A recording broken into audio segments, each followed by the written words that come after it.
Tu es notre roi. Tu es le prince de paix. Merci pour ta fidélité, Seigneur. Merci pour ta grâce. Nous te savons présents en cet endroit. Cher Saint-Esprit, nous nous recommandons à ta grâce. Façonne-nous, Seigneur, tel que tu veux que nous soyons. Et nous te prions, Père. Ouvre notre entendement. Pour que nous soyons capables, Seigneur, de saisir le langage de Dieu. Béni sois-tu. Toi qui viens et qui règne à jamais. Nous délions ces instants entre ta sainte et divine main. Que ton nom soit glorifié. Tu nous as fait cette promesse. Et Seigneur, selon ta fidélité, tu veilles sur ces promesses. Tu l'as dit dans les derniers temps, mon peuple sera enseigné de moi-même. Enseigne-nous ta parole. Dans le nom de Jésus, notre Seigneur et seul Sauveur, nous acclamons le roi de gloire. Merci Jésus. Merci le Seigneur de paix. Créateur de l'univers. Il est digne d'être célébré et digne d'être adoré. C'est tout son Amen, amen. Que Dieu nous bénisse. Et bien aimé, à chaque instant que Dieu nous convoque dans sa présence, notre seul devoir c'est de savoir qu'est-ce que l'Éternel Dieu attend de nous. Qu'est-ce qu'il attend de nous. Ce matin, bien aimé, nous parlerons des thèmes. Je crois que le mercredi, nous avons commencé avec ce thème. Le bénéfice d'une conversion du cœur. Le bénéfice d'une conversion du cœur. Certains vont me poser la question de savoir est-ce qu'il y a lieu vraiment de préciser la conversion du cœur? Au fur et à mesure que nous allons avancer, vous allez comprendre bien aimé pourquoi est-ce que le Seigneur est en train de parler de ces choses. Mais nous allons lire deux passages de la Bible. Romains chapitre 10, verset 9 jusqu'au verset 10. Et nous prendrons Ézéchiel chapitre 11, le verset 19. Si tout le monde est là, nous allons lire la parole du Seigneur. La Bible dit ceci. Romains chapitre 10, verset 9 jusqu'au verset 10. Si tu confesses de ta bouche le Seigneur Jésus, et si tu crois dans ton cœur que Dieu l'a ressuscité des morts, tu seras sauvé. Car c'est en croyant du cœur qu'on parvient à la justice. Et c'est en confessant de la bouche qu'on parvient au salut. Ézéchiel chapitre 11, le verset 19. Je leur donnerai un même cœur. Et je mettrai en vous un esprit. Un esprit nouveau. J'ôterai de leur corps le cœur de pierre. Et je leur donnerai un cœur de chair. Quelqu'un dit Amen. Que l'Éternel Dieu nous bénisse. Bien aimé, lorsque nous parlons de la conversion, aujourd'hui il y a une confusion qui règne dans le chef de plusieurs personnes concernant ces mots, la conversion. Mais je parlais de lorsque le Seigneur Dieu est en train de chercher l'homme. Dieu sollicite le cœur de l'homme. C'est le cœur que Dieu est en train de solliciter. C'est que nous appelons l'appel. Appel du Seigneur. Dieu ne sollicite pas nos jambes. Il sollicite nos cœurs. Et quand vous lisez l'ordre suprême, venez à moi, vous tous qui êtes fatigués. Dieu ne s'adresse pas à nos jambes. Il parle à nos cœurs. Et dit quand l'Éternel est en train d'appeler appeler l'homme. L'élément premier que Dieu vise, c'est d'abord le cœur. Vous allez vous rendre compte qu'il y a beaucoup de personnes qui ont répondu à l'appel de Dieu par les gens, mais leur cœur n'a pas encore dit oui au Seigneur. C'est comme ça que quelqu'un peut quitter la maison jusqu'à l'église. Et quand vous regardez sa vie, il n'a rien d'un citoyen du royaume. Mais il est à l'église. Il peut aussi jouer un rôle à l'église. Mais dans le royaume, il n'est nulle part. Vous comprenez ce que je dis? C'est là où nous parlons sur la conversion du cœur. Alors pourquoi insister sur ce point? Le cœur est un élément très important sur la marche avec Dieu. Le cœur est un élément indispensable lorsque vous voulez avoir une relation avec le Seigneur. Je le dis aujourd'hui, même dans certains foyers, vous ne trouvez pas de femmes dans les foyers parce qu'ils ont aimé l'homme. Non, non. Vous trouverez certaines femmes dans le foyer. Ce n'est pas parce qu'elles ont aimé les hommes, mais parce qu'on a aimé le mariage. Vous comprenez ce que je dis? Et il y a des gens qui sont dans l'église aujourd'hui. Ce n'est pas parce qu'on a aimé le Christ, mais c'est parce qu'on a aimé quelque chose que le Seigneur est capable de donner. Et de telles personnes n'ont jamais engagé leur cœur dans la relation. Mais je veux mener un parallélisme entre la nouvelle naissance et la naissance physique. Parce que bien aimé, il y a le cœur qui est aussi engagé. Et le Seigneur est en train de poser la question: est-ce que la nature ne vous enseigne pas? Vous savez, lorsqu'un enfant naît, c'est que le Seigneur a permis que nous puissions voir dans le physique, a aussi des enseignements sur le domaine ou dans le domaine spirituel. Lorsque un enfant naît, premièrement, il change de monde. Il quitte le sein de sa mère et il vient dans un monde. Il va commencer à faire face à certaines choses. Quelle que soit la beauté d'une femme, quel que soit l'éclat de son teint, le ventre de toute femme est obscur. Tout le monde est d'accord avec moi? Il n'y a aucune lampe à l'intérieur. Mais l'enfant vit là. Et vous allez vous rendre compte que la naissance est en train de nous expliquer ce texte de la Bible qui dit qu'il nous a pris de ténèbres à son admirable lumière. Vous comprenez ce que je dis? Chaque enfant qui fait ce voyage, il quitte les seins maternels. Il vient dans le monde. Donc il quitte l'obscurité du sein de sa mère. Et il est maintenant plongé dans la lumière. Mais cette lumière n'est que physique, naturelle. Mais dans le domaine spirituel, lorsque vous connaissez ou que vous passez par la nouvelle naissance, nous quittons le ténèbre du monde jusqu'à la lumière, atteindre la lumière du royaume. Mais vous vous rendez compte que quand un enfant naît, quel que soit son sexe, quelle que soit l'heure, quelle que soit sa taille, les sages-femmes, les médecins observent un seul signe. Et c'est vraiment obligatoire que l'enfant passe par là. C'est quoi? Le premier cri. Pourquoi est-ce que l'on tient à ce qu'un enfant qui naît doit pousser le cri? Écoutez-moi très bien. Cet acte est très important parce que ça a de l'influence sur le cœur de l'enfant. Les scientifiques disent que quand l'enfant est dans le ventre de sa mère, son cœur a une seule oreillette. Mais lorsque vous regardez le cœur de l'homme, à l'intérieur, il y a deux poches. Et c'est ce qu'on appelle le cœur droit et le cœur gauche. Mais ces deux oreilles sont séparées par ce qu'on appelle le cloison interventriculaire.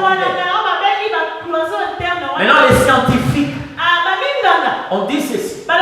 Quand l'enfant est dans le ventre de sa mère, son cœur a une seule oreillette. Mais dès que l'enfant sort et il pousse un cri, c'est en ce moment qu'il y a un processus qui se déclenche et le cloison interventriculaire naît. Ça sépare le cœur. Vous comprenez ce que je dis? Lorsqu'il pousse un cri, ces cris-là fait un coup, donne un coup sur son cœur et le cloison interventriculaire naît. Ça sépare les deux oreillettes. C'est comme ça que vous verrez un enfant qui est né, quand il ne pleure pas de lui-même. On peut commencer même à taper cet enfant pour qu'il pleure. Parce qu'un enfant qui n'a pas pleuré peut avoir des graves problèmes de santé. Parce que là, dans le ventre de sa mère, il n'était pas en train de faire des échanges entre l'extérieur et l'intérieur. Mais quand il naît, il fait maintenant face à un autre humain. Il a deux types d'air. L'oxygène et le gaz carbonique. Et là, à l'intérieur, on n'en avait pas. Et vous allez vous rendre compte qu'il y a un sang qui est d'une couleur un peu noirâtre et un sang qui est d'un rouge vif dans le même corps. Et vous verrez bien aimé, il y a le ventricule qui gère le sang vif et un autre ventricule qui gère le sang un peu noir. Ça veut dire ceci. Le cœur, l'enfant qui naît, reçoit un autre cœur. Et il a le même pour la nouvelle naissance. Lorsque vous naissez de nouveau, dans le royaume, vous devez avoir un nouveau cœur. C'est comme ça que le Seigneur lui-même qui a créé l'homme, il dit, je t'ai des cœurs de pierre et vos corps, je vous donnerai un cœur de chair. Bien aimé, la conversion n'est pas le fait de quitter la maison pour l'église.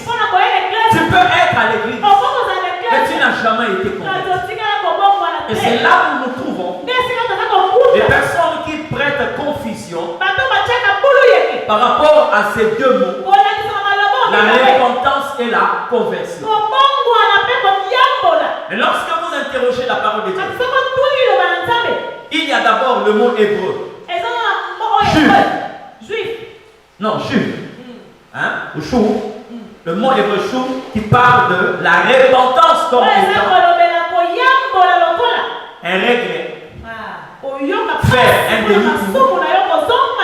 Ça, c'est le mot utilisé dans l'Ancien Testament. Chou qui parle de la repentance. Mais bien aimé, quelqu'un peut regretter un acte sans pour autant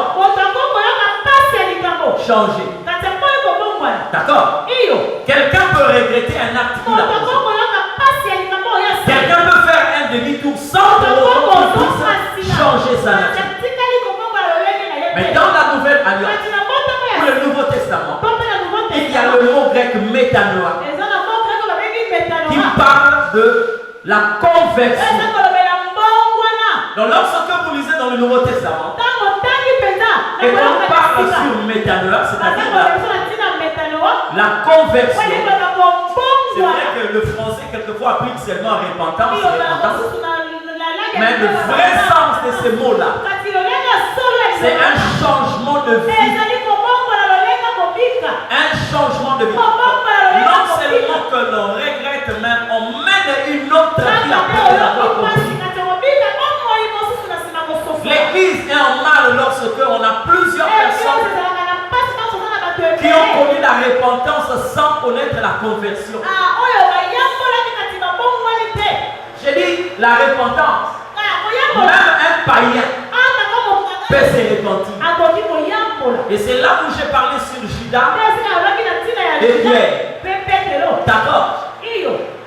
Lorsque Judas a commis le péché, Judas s'est repenti. Mais le problème de Judas, c'est qu'il ne s'était pas converti. La preuve, il est allé se pendre. Mais Pierre a renié aussi Jésus. Mais Pierre s'est converti. D'accord. Nous avons besoin de conversion. Le Seigneur a besoin de gens convertis. Sinon, comment vous allez expliquer? Quelqu'un qui a marché avec Jésus pendant 3 ans et demi. Judas. Mais la Bible dit à la fin du ministère de Jésus, à la fin de son ministère terrestre, Judas est qualifié d'un voleur. Il dit c'est parce qu'il était un voleur. Il prenait ce qu'on mettait dans la caisse et il l'utilisait. Bien aimé, ça devient inexplicable. Quelqu'un qui a suivi Jésus pendant 3 ans et demi, qui a écouté les enseignements de Jésus pendant 3 ans et demi, on va qualifier d'un voleur. La conclusion, c'est que Judas n'a jamais connu la conversion. Vous comprenez ce que je dis? Maintenant, la question, nous devons nous poser cette question. Toi qui me suis ce matin, est-ce que tu es passé par la conversion ou c'est que tu finis qu'une repentance? Repentant dans un sens où quelquefois tu peux regretter. Alléluia. J'ai dit qu'il y a des personnes qui ne sont pas venues au Seigneur avec le cœur, mais ils ont seulement accepté par leurs jambes d'aller là où le Seigneur les a appelés. Et Isaïe l'a dit. Parler à un peuple. Ce peuple honore Dieu qui est de l'œuvre de son cœur. Amen. Il y a un passage naturel. Ce n'est pas un passage de la Bible. Mais c'est un verset naturel. Qui dit, loin des yeux, près du cœur. C'est ça, non? Loin des yeux, près du cœur. Mais dans l'église aujourd'hui, vous trouverez des gens qui sont prêts charnellement, mais dans le cœur est très loin de Dieu. Très loin de Dieu. On peut même prendre la première place à l'église. Mais quelquefois dans le royaume, on est nulle part. Nulle part. Amen. Entre la conversion et la repentance, pourquoi est-ce que les gens quelquefois prêtent à confusion ces deux expressions? Et j'ai compris que la repentance et la conversion, c'est comme le blé est livré. Et lorsque vous ne plongez pas dans les profondeurs pour connaître réellement qui est converti et qui vit dans la repentance, vous devez attendre le fruit. D'accord? Parce que quand tu vois le blé est livré, 2 sémences qui se ressemblent textuellement dans ce corps, vous le jugez superficiellement. Mais c'est par leur fruit que vous allez comprendre que ça c'est le blé et ça c'est l'hiver. Et quand vous lisez cette parabole du semeur, cette parabole du blé et du livre plutôt, vous allez vous rendre compte que l'ennemi ne pouvait pas amener un avocatier là où on avait planté le blé. Parce qu'il va être démasqué vite. Mais il a cherché une sémence qui ressemble au blé. Et même quand les serviteurs se sont réveillés, ils se sont rendus compte. Mais le maître leur a dit, c'est un ennemi qui est venu s'aimer pendant que les gens dormaient. C'est comme ça, quelquefois les gens confondent la repentance. Quelquefois, le véritable problème, c'est que tu n'as pas encore connu la conversion. Ce n'est pas seulement un simple regret, mais un changement de vie. Amen. Un changement de vie. Et on nous a expliqué mécano, c'est-à-dire que le changement, c'est comme cette mutation ou cette métamorphose qui se fait dans la vie de la chenille qui devient un papillon. Tout change dans sa vie. Le système de locomotion, sa forme, son régime alimentaire, touchant, la chenille rentre. N'est-ce pas? Mais le papillon vole. Regardez la forme de la chenille. Comme un serpent. Mais le papillon est comme un oiseau. La chenille, bout de l'herbe. Mais le papillon se nourrit des jus de fleurs. Toujours dans sa vie. Mais quand vous prenez une chenille, vous lancez une chenille en l'air, bien aimé, elle aura du mal à se déplacer comme un papillon. C'est comme ça dans l'église. Lorsque tu n'as pas connu la conversion, quand les gens t'exigent de vivre comme un converti, ça va être comme une punition. Ça va être comme une punition. Tel que je suis là, on me demande de marcher à 4 pattes jusqu'à la première. J'aurais du mal à le faire. Et la personne qui me fait cette demande, je vais la considérer comme un ennemi. Mais lorsque vous demandez à un chat de quitter ici jusqu'à la première, à 4 pattes, bien aimé, le chat va le faire facilement. Parce qu'il a cette nature. C'est son système de locomotion. Vous comprenez ce que je dis? C'est-à-dire qu'il y a certaines choses qu'on demande quelquefois à des personnes qui n'ont pas connu la conversion. On leur demande trop. Amen. On leur demande trop. Et je m'arrête te donner un conseil. Lorsque tu te plains de la conduite, d'un comportement d'une personne, surtout à l'église, essaie de vérifier si cette personne est passée par là. Amen. Essaie de vérifier. Parce que le fait aujourd'hui de voir quelqu'un qui marche comme une religieuse et qui parle comme un prêtre, on se dit que non, celui-là, certainement, c'est un frère prophète. Bien aimé, il y a des gens qui ne peuvent plus se fâcher. C'est pas parce qu'il a connu le Seigneur, mais c'est parce qu'on lui a défendu de se fâcher au risque de faire un AVC. Donc il y a déjà un médecin qui lui a prévenu. Fais attention parce que tu es menacé par la tension. Et lorsque cette personne est en train de vous parler, elle adopte une certaine douceur. Et quand tu peux voir que c'est quelqu'un qui a changé de vie, en réalité il craint ses dons pour sa santé. Et quand vous voyez une telle personne à l'église, vous pouvez la considérer comme quelqu'un de converti. Oh non! Il y a des gens qui ont dit non à la bière. Ce n'est pas que le Saint-Esprit les a convertis. Parce que le médecin lui a dit, tu risques, soit par exemple la cirrhose de foie. Et il a abandonné la boisson. Hein? Il y a des gens qui ont laissé la cigarette. Ce n'est pas parce que le Seigneur leur a interdit de le faire. Ce n'est pas parce qu'ils ont changé de vie par la puissance du Saint-Esprit. Mais parce qu'il a développé une maladie. Et en allant faire la radio, on lui a dit que tes poumons sont déjà gâtés. Et tu dois arrêter avec le tabac. Et il arrête de fumer. Lorsque tu es superficiel, tu peux croire qu'il a connu la conversion. Oh non. Il y a des gens qui ne sont plus derrière les femmes. Ce n'est pas parce qu'ils ont pris conscience de l'adultère ou de l'impudicité. Non. C'est parce qu'il n'a plus d'argent. Alléluia.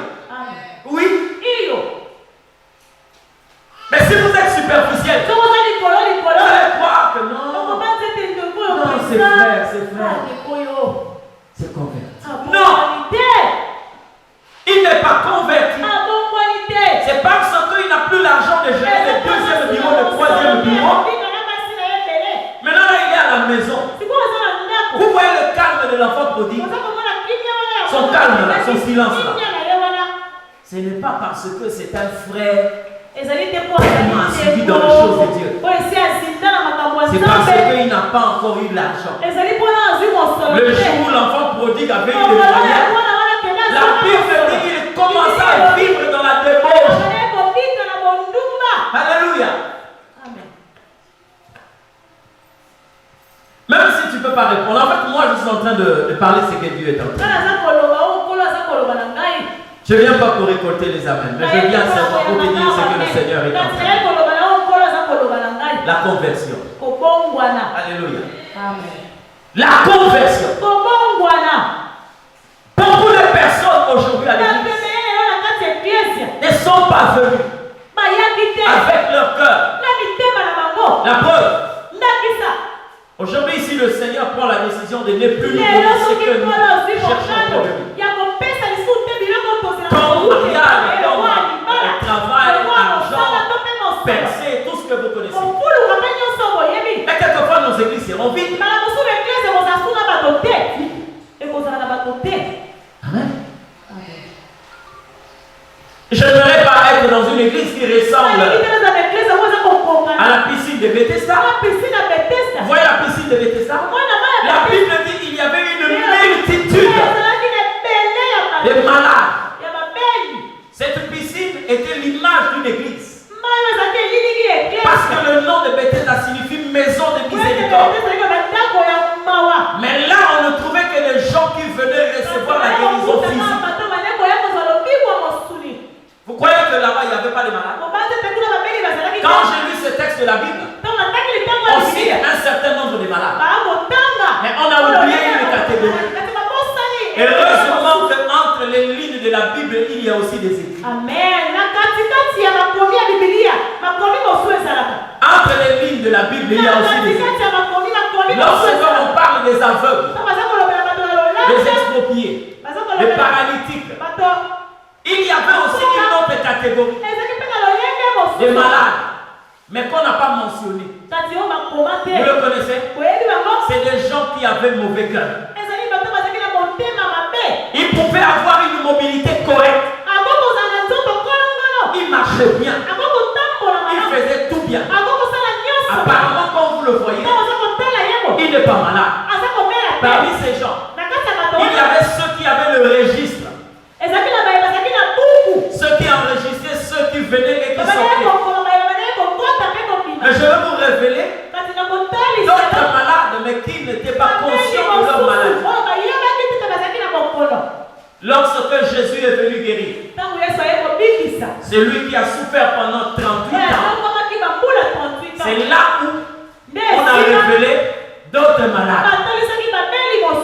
C'est vrai, bien aimé, il y a des gens qui ont fait 40 ans, 50 ans à la piscine de Bethesda.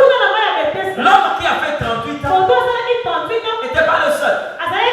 Maintenant, remarquez la catégorie de personnes qui pouvaient avoir plus des années que ceux qui avaient 30 ans. Quand il était guéri, il sortait avec son lit. Mais on lui a posé la question de savoir: pourquoi emportes-tu ton lit? Mais pourtant il savait que cet homme était là pendant 38 ans. Il ne pouvait pas marcher. Il ne pouvait pas bouger. Mais quand vous le voyez maintenant marcher, vous prenez quand même la peine de lui poser la question: où vas-tu? Et pourquoi emportes-tu ton lit là-bas? Pourquoi tu emportes ton lit? Aujourd'hui c'est le sabbat. L'ange ne descend pas. Voyez bien aimé, d'autres catégories de malades, ceux qui avaient mauvais cœur. Vous savez qu'il y a des gens qui veulent vous voir habillés. Amen. Il y a des gens qui veulent vous voir en train de mendier. Il y a des gens qui veulent vous voir chômeurs. Mais une fois qu'ils apprennent une nouvelle, ils sont confiants à leur pensée, c'est en ce net moment que tu comprendras leur cœur. Tu comprendras leur cœur. Il y a des malades qui ont fait plus des années à Bethesda. Leur problème c'était le cœur.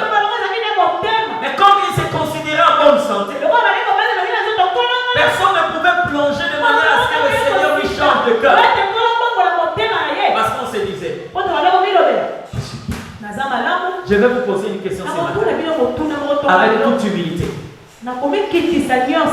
Qui est convaincu par le Saint-Esprit qu'il a un mauvais cœur?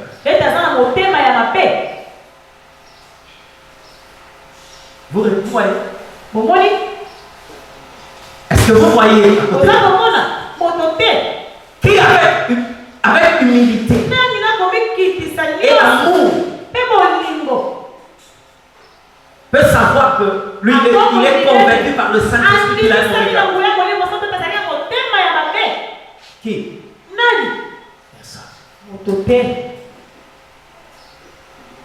Personne.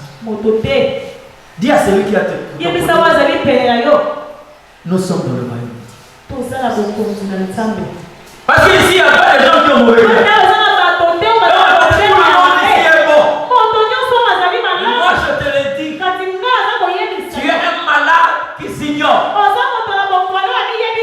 Oui. Oui.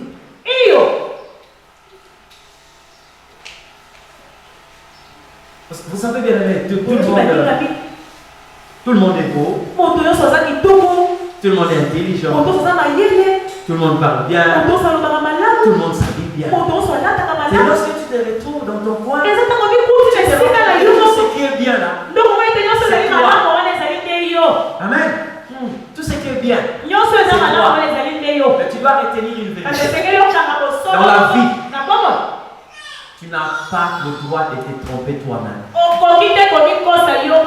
Amen. David était en train de faire cette prière. Sonde-moi, Seigneur. Sonde-moi. Amen. Est-ce que David était inconscient? Non. Il sait qu'il y a quelqu'un qui le connaît mieux que lui-même. Je te donne un exemple biblique. Élisée est allé moindre 3 personnes. Et parmi les 3, il y avait Jéhu. Quand il a pris Jéhu pour roi, Élisée l'a regardé. Il a commencé à pleurer. Et il dit, pourquoi mon Seigneur pleure? Il dit, je vois le mal que tu vas faire à Israël. Je vois le mal. Et Jéhu, en tant qu'un soldat, il s'est dit, qui suis-je moi pour faire du mal à Israël? Donc en fait, il ne savait pas, il ne croyait pas, parce qu'il ne se connaissait pas. Il dit, qui suis-je moi pour faire du mal à Israël? Et Élisée lui dit par l'Esprit de Dieu, tu vas ouvrir le ventre des femmes, tu vas sortir des enfants. Amen. Et c'est ce que Jéhu a fait. Et pendant qu'Élisée est en train de lui parler, il ne se connaissait pas. Il y a une nature qui va se révéler en toi. Amen. Et quand tu viens dans le royaume de Dieu, tu dois avoir un cœur qui vient de Dieu lui-même. Quelqu'un peut toucher sa poitrine, sentir s'il peut sentir quelque chose de dur. Si tu touches ici quelque chose de dur, c'est une côte. Hein? Même si on te montre ton cœur, tu verras que c'est lourd. Mais Dieu dit ceci: tout homme a un cœur de pierre. Le cœur de chair ne vient que de Dieu. Alléluia. Le cœur de chair ne vient que de Dieu. Et lorsque quelqu'un vient de se repentir, quand nous parlons de la nouvelle naissance, la nouvelle naissance vient avec un cœur nouveau. Ça vient de Dieu. Il y a des gens qui ont changé seulement leur façon de parler. Il y a des gens qui ont changé seulement leur direction. Mais ils n'ont pas changé de cœur. Pourquoi? Parce que le désir aujourd'hui, lorsque je viens à l'église, la première pensée, Seigneur, je veux voir ta main dans ma vie. Pas dans ma main, pas plutôt, pas ta main en tant qu'un chirurgien, mais en tant que celui qui donne. Pas donner n'importe quoi, mais donner l'argent, le mariage, la gloire, le palais. On ne tient pas d'abord compte de ce qu'on est. Et on est en train de prier, exiger Dieu. Parce qu'on nous a dit, quand tu viens au Seigneur, tu auras tout facilement. Mais avant que tu aies tout facilement, il faut que tu reçoives d'abord le cœur de Dieu. Le cœur de Dieu. Bien-aimé, si tu es conscient vis-à-vis de toi-même, tu vas te rendre compte que même à un certain moment, lorsque tu es seul, tu te dis, Seigneur, je veux te connaître. Seigneur, je veux que tu changes mon cœur. Je veux que tu me donnes une nouvelle. Et je vous le dis, la nouvelle vie en Dieu n'est possible qu'avec un cœur nouveau. N'exige pas à qui que ce soit la vie d'un nouveau-né dans le Seigneur si vous ne connaissez pas. Si le Seigneur lui a donné un cœur nouveau. Amen. La conversion. La conversion. Et lorsque je parle de bénéfice de la conversion, j'aimerais que vous puissiez retenir une chose. Parce que quand quelqu'un reçoit le cœur de Dieu, il y a des bénéfices. Mais parmi ces bénéfices, retenez ceci. J'ai parlé des avantages. Les avantages d'un cœur nouveau. La première des choses, le cœur. Pour Dieu, le cœur est le seul élément qui lui permet de nous octroyer le visa de son royaume. Le cœur. Tu peux t'habiller d'une manière décente. Tu peux garder ton teint. Tu peux chercher à paraître beau ou belle. Mais quand tu n'as pas un bon cœur, et le bon cœur, ce n'est pas un parent qui donne. Ce n'est pas l'homme qui le fabrique. Mais c'est Dieu qui l'en donne. Quelqu'un a dit ici, je vous donnerai un cœur de chair et j'ôterai le cœur de pierre. J'ai dit pour Dieu, le cœur, le bon cœur est indispensable pour l'octroi du visa de son royaume. Pourquoi je dois avoir un bon cœur? Est-ce que la Bible dit? Matthieu chapitre 5 verset 8. Heureux ceux qui ont le cœur pur, car ils verront Dieu. D'accord? Heureux ceux qui ont le cœur pur. Je vais poser la question ce matin. Est-ce qu'il y a des gens qui veulent voir Dieu? Lorsque nous venons à l'église, mais l'objectif c'est quoi? Le vrai objectif. Je ne parle pas de ceux qui viennent à l'église pour avoir des enfants. De ceux qui viennent à l'église seulement pour avoir le travail. De ceux qui viennent à l'église seulement pour avoir des relations. Il y a d'autres même qui viennent pour le commerce. Amen. Amen. J'ai déjà appris. Une fois, je crois, dans les années 2003, un frère que j'ai rencontré qui ne se faisait plus voir à l'église. Et il nous a carrément dit que non, voilà, je suis en train d'évoluer dans telle église. Parce que tu vois, faire là-bas, le premier ministre vient prier là-bas. Le premier ministre prie là-bas. Donc Dieu peut faire grâce. Et une certaine connexion, le travail. Mais ça, c'est une motivation.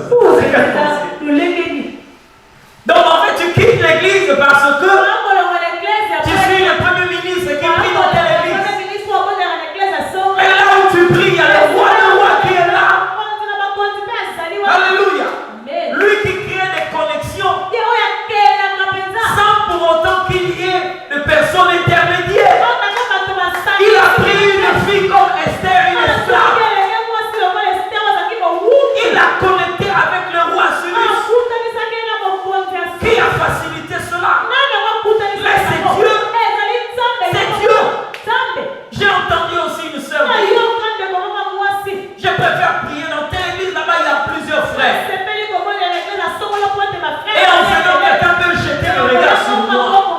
Bien-aimé, ces genres de personnes, même quand on est en train de prier, ils ont toujours, en fait, ces genres de personnes, elles ont toujours des miroirs.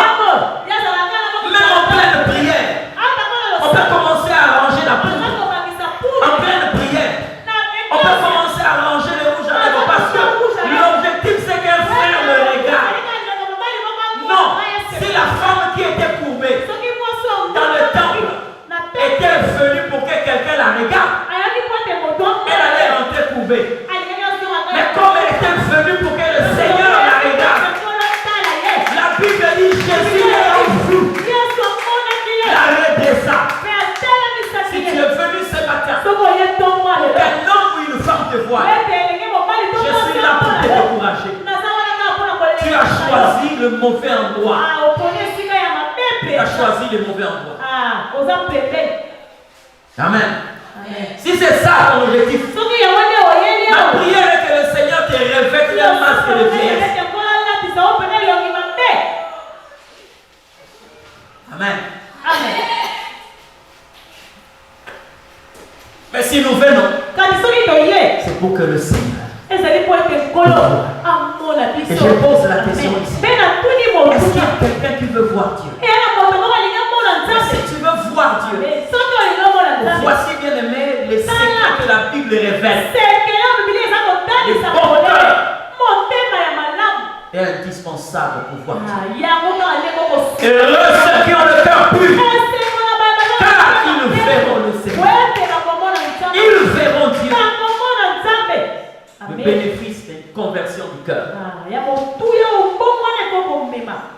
Alléluia. Amen. Lorsque je parle de ce bénéfice, écoutez-moi bien.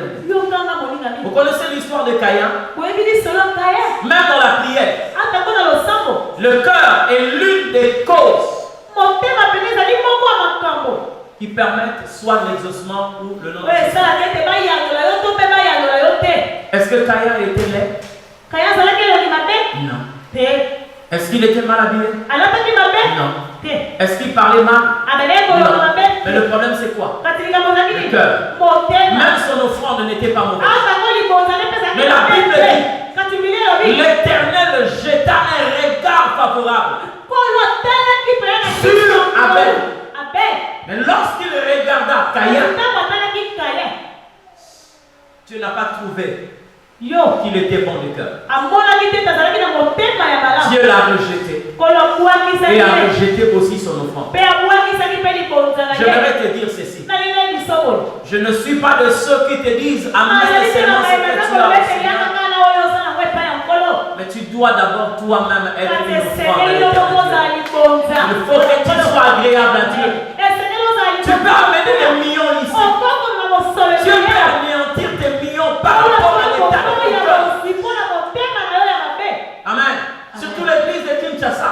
Où vous voyez des personnes qui sont capables même de demander à Dieu de donner sa place à certaines personnes qui viennent dans nos églises parce que c'est un mandataire, c'est un ministre, c'est un général. On peut même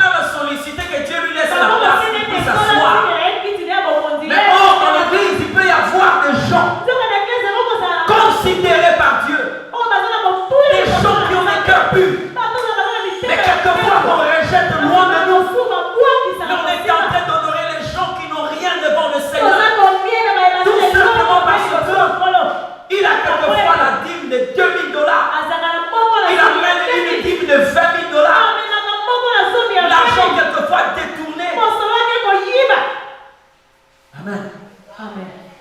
Des gens qui peuvent apporter des pierres qui saignent parce qu'on veut bâtir l'église. Amen. Il faut qu'il y ait une génération des Michés. Amen. Des gens qui peuvent dire la vérité à Cap. Ce n'est pas par rapport à ta dîme royale. Mais regarde aussi l'état de ton cœur. Regarde l'état de ton cœur. Alléluia. Caïn a été rejeté par Dieu à cause de l'état de son cœur. Les avantages d'une conversion de cœur. Deuxième point. Le bon cœur est une terre fertile pour la parole de Dieu. Le bon cœur est une terre fertile pour la parole de Dieu. Vous savez, la parole, c'est une sémence. Elle est une sémence. Elle ne peut germer que lorsqu'elle rencontre une bonne terre. Amen. Ton cœur, c'est un sol. C'est une terre. Lorsque cette terre-là n'est pas fertile, on peut beau jeter des bonnes semences. Ça ne va pas germer. Vous voyez la parabole du semeur? Le Seigneur est en train de révéler qu'une partie de la sémence est tombée le long du chemin. Amen. Et vous connaissez comment est le chemin? Là où nous passons. Le fait seulement de passer à cet endroit-là, le sol devient dur. Et c'est comme ça que le Seigneur parle. Le cœur endurci. Le cœur de pierre. La sémence peut tomber. Mais ça ne va jamais germer. Amen. Et si vous voulez avoir une explication sur comment est-ce que certaines personnes qui ont fait 5 ans, 10 ans, 15 ans à l'église, mais qui n'ont aucune vie changée, et quand tu vois sa vie, tu te plains. À la place, tu préfères même un païen. Et pourtant, c'est quelqu'un qui a quelquefois 4 carnets, 5 carnets remplis de prédication. Pourquoi sa vie reste là? Le problème, ce ne sont pas ces cahiers de notes. Non. Le problème, c'est le cœur. Bien aimé, quelle que soit la quantité de prédication que tu peux recevoir, si tu as un mauvais cœur, aucune sémence de ces paroles germera. Amen. Merci. Garde, tu peux dire ça à la maison, amen. Garde ça. Amen. Amen. Alléluia. Amen. Quel que soit. C'est pourquoi vous allez vous rendre compte, bien aimé. Quel que soit ce qu'on peut dire, tu es resté la même. Tu es resté le même. Amen. Amen. La parole ne trouve pas sa place. Les avantages d'une conversion de cœur. Amen. Lorsque tu as reçu la parole de Dieu, déjà lorsque tu étais précédé par un cœur que Dieu a donné, la parole viendra et elle donnera le fruit qui vient à maturité. Alléluia. Le troisième point, vous savez bien aimé, le cœur a d'autres organes à l'intérieur. Le cœur a l'intelligence. Le cœur a les oreilles. Le cœur a les yeux. D'accord? Oui. C'est pas moi qui le dis, c'est la Bible qui démontre. La sagesse, l'intelligence siège aussi dans le cœur. Les yeux, les oreilles. Est-ce que vous pouvez comprendre que le Seigneur Dieu dans le livre d'Apocalypse est en train de dire que celui qui a des oreilles pour entendre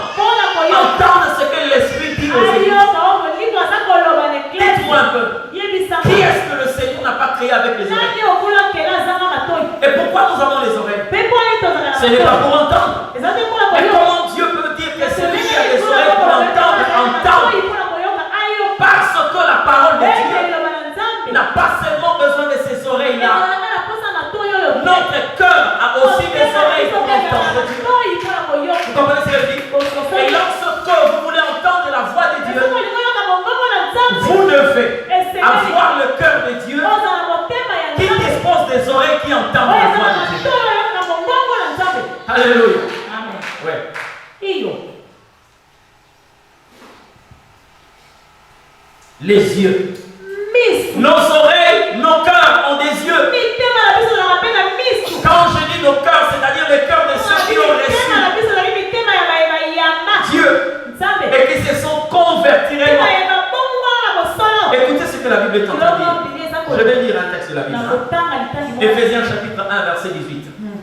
La Bible dit et qu'il illumine les yeux de votre cœur pour que vous sachiez quelle est l'espérance qui s'attache à son appel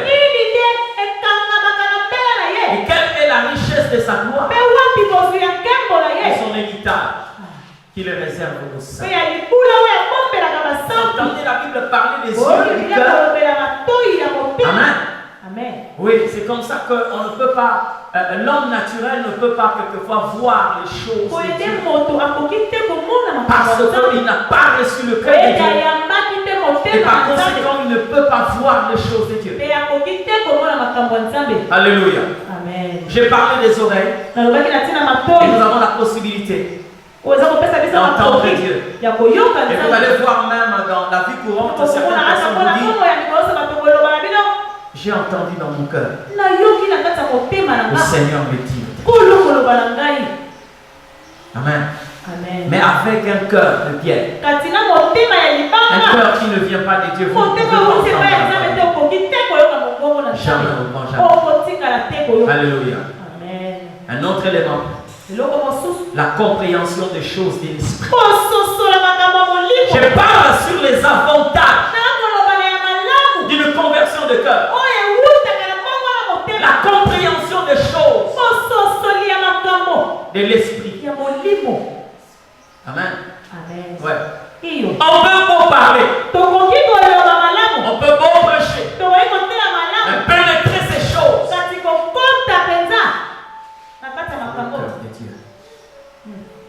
Faut le cœur de Dieu. C'est comme ça que le Seigneur a dit à ceux qui étaient à ses côtés, aux disciples premièrement et à nous aujourd'hui. Il dit, il vous a donné de comprendre le mystère du royaume des cieux. Mais pour les communs de mortels, tout se passe en parole. Ils peuvent entendre, mais ils ne vont pas comprendre. Ils peuvent voir, mais ils ne peuvent jamais discerner. Pourquoi? Ils n'ont pas reçu ces cœurs de Dieu qui leur permet de comprendre les choses de l'esprit. Le cœur, lorsque nous le recevons de Dieu, le cœur pur est le seul récipient. Le seul récipient qui reçoit l'amour que Dieu déverse dans l'homme. Amen. Ce n'est pas avec ton cœur charnel, naturel, que tu peux recevoir l'amour de Dieu. Non. Lorsque vous lisez le livre de Romains, chapitre 5, le verset 5, la Bible dit, l'amour de Dieu est déversé dans nos cœurs par le Saint-Esprit. Mais bien aimé, Dieu n'a pas de dimension à gaspiller. Dieu ne peut pas aujourd'hui prendre son amour et verser dans le cœur d'un homme mortel ou d'un homme charnel. Non, non. Dieu n'a pas de dimension à gaspiller. Jésus lui-même a dit, on ne peut pas prendre le nouveau vin et le mettre dans de vieilles outres. Amen. Les vieilles outres, ce sont nos vieux cœurs qui ne peuvent pas recevoir l'amour de Dieu. Amen. Comment le savoir? Il y a des gens que tu détestes sans problème. Et toi-même, lorsque tu sondes pour savoir pourquoi tu le hais, tu n'as pas d'explication. Et même quand tu réponds la question, pour la nuit,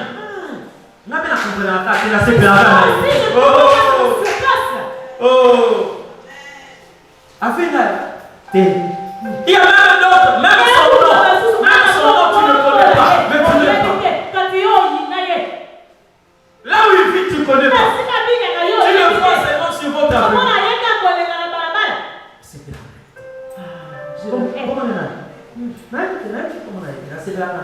Oh. Mais c'est quoi ça? C'est quoi? Et quand c'est comme ça, il y a une chose. Quelle que soit la forme d'un homme, il peut être infirme. Il peut ne pas être comme toi tu veux qu'il soit.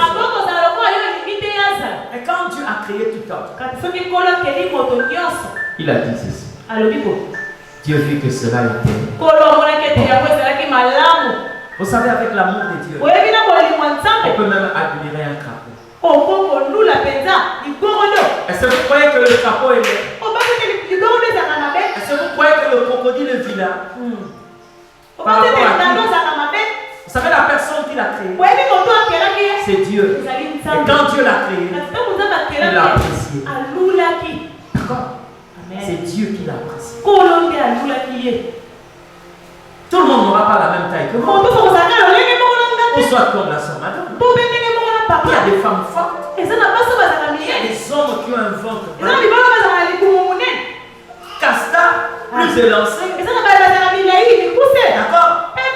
Alors pendant que toi tu dis que moi les hommes avec des gros ventres, je ne les aime pas. Est-ce que c'est toi qui les as créés? Hein? Si tu les aimes pas, il y a quelqu'un qui les a créés. Au moins de femmes fortes là. Mais c'est pas ton problème. Une fois j'ai parlé avec une soeur comme ça. Vous allez prêcher quelque part. Et cette soeur est venue me voir à la fin. Pasteur, prie pour moi. Il y a quel problème? Elle me dit non, pasteur. Mon fiancé, à chaque fois, me dit souvent, moi je n'aime pas des femmes fortes comme ça. Mais à regarder, c'est bien aimé. Écoutez-moi très bien. Vous savez, il y a des gens quand vous le regardez. Hein? Tu te dis que même si cette personne fait un régime,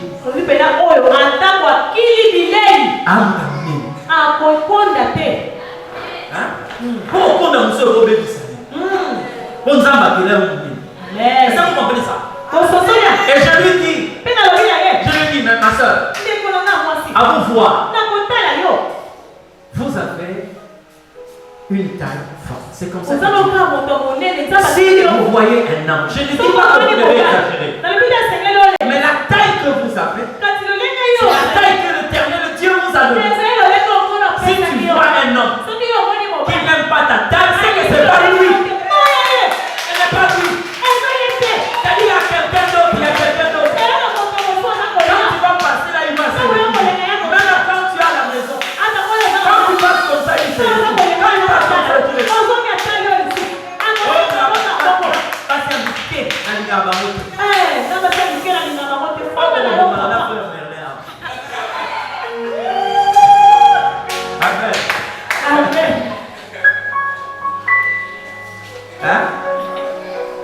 Les frères Mille, c'est tout ce monde là.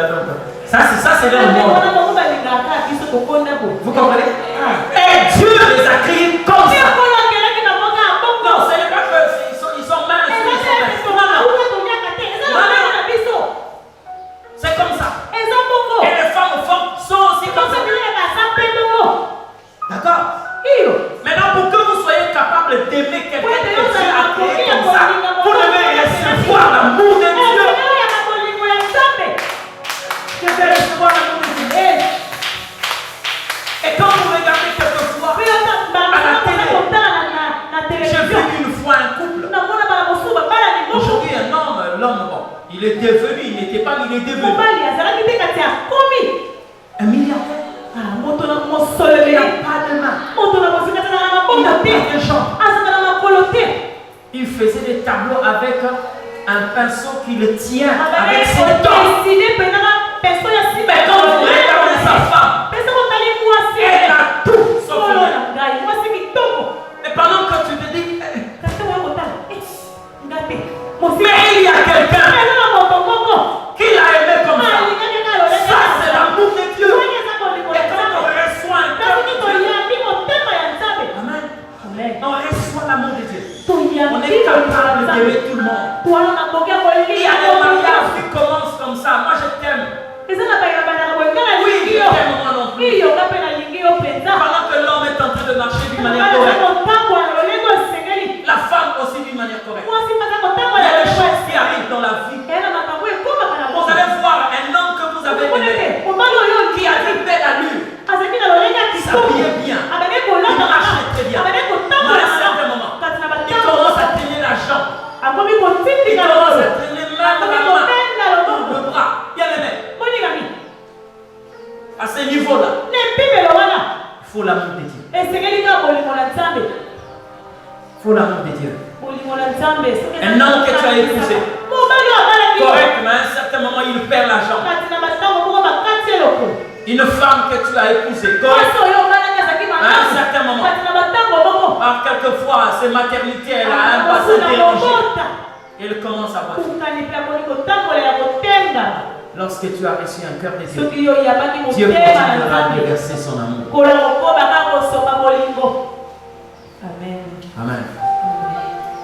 Aimer quelqu'un ne sera plus un exercice difficile. Tu ne vas pas te forcer.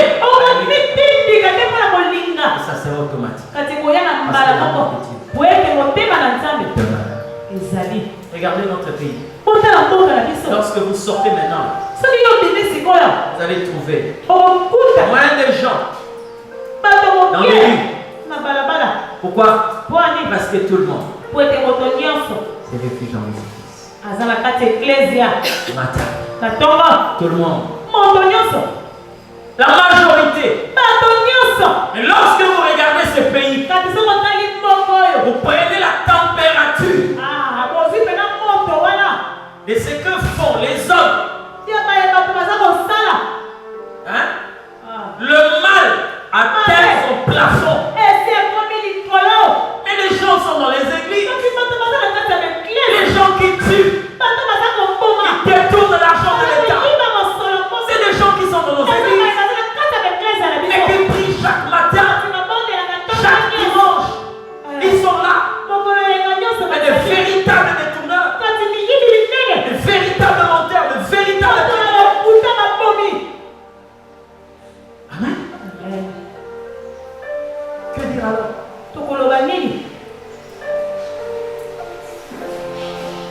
Dieu n'a pas une quantité d'amour à gaspiller. Mais il verse l'amour dans le cœur de ses fidèles. Retenez pour aujourd'hui le dernier point.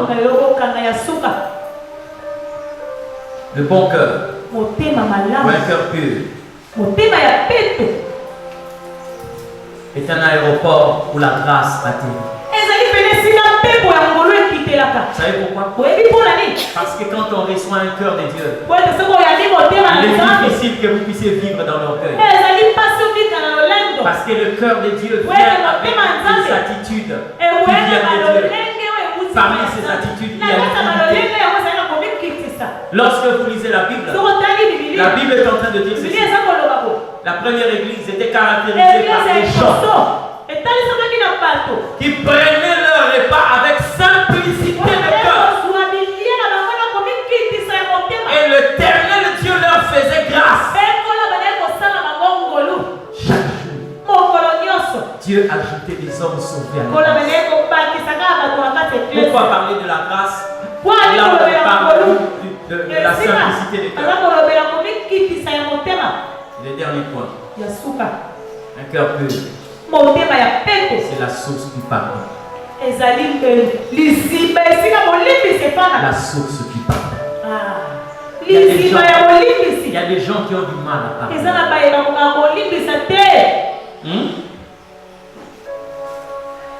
Il y a même des gens qui s'appuient sur ces versets naturels. Pas un verset biblique, mais un verset naturel. Pardonner n'est pas synonyme d'oublier.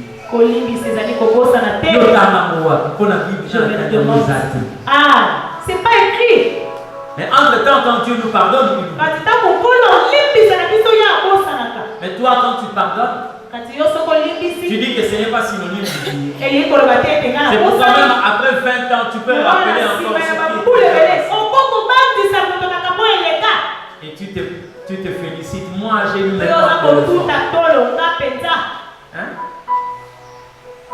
J'ai la mémoire d'éléphant. Je vis difficilement. Non, ton problème c'est que tu as un mauvais cœur. Tu as un mauvais cœur. Amen. Le pardon dans la vie d'un enfant de Dieu doit couler. Ça doit couler. Il y a des moments où tu pardonnes avant même que la personne te demande pardon. Parce que c'est notre nature. Amen. Le cœur qui vient de Dieu. L'amour est en abondance et le pardon est permanent. C'est pour ça que Joseph n'a pas attendu que ses frères lui demandent pardon. Il leur avait déjà accordé le pardon. Il n'était que l'ombre de celui qui devait venir. Mais quand lui-même vint, le Christ à la croix, avant que nous puissions savoir comment lui a prié en disant Père, pardonne-leur car ils ne savent pas ce qu'ils font. Voilà un cœur qui pardonne. Amen. La conversion du cœur. Nous voyons dans l'église des personnes qui viennent prendre la Sainte Seine. Et entre-temps, ils ne s'entendent pas. Dans des familles, ils sont en foi. Mais ici, ils veulent être un avec le Seigneur.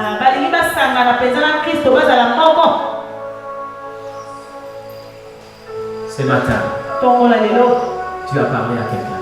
Tu dois être amené à une véritable conversion. Si tu peux le dire au Seigneur ce matin. Si tu peux le dire au Seigneur ce matin. Prends la position qui te permet de prier. Oh Jésus. Mon âme te bénit. Mon âme te bénit, Seigneur. Mon esprit te magnifie, grand Dieu. Là où tu es bien-aimé, commence à prier. Commence à parler au Seigneur. Je sais que quelqu'un t'a parlé. Dieu t'a parlé ce matin. Il est en train d'appeler ton cœur à la conversion. Il est en train de viser ton cœur.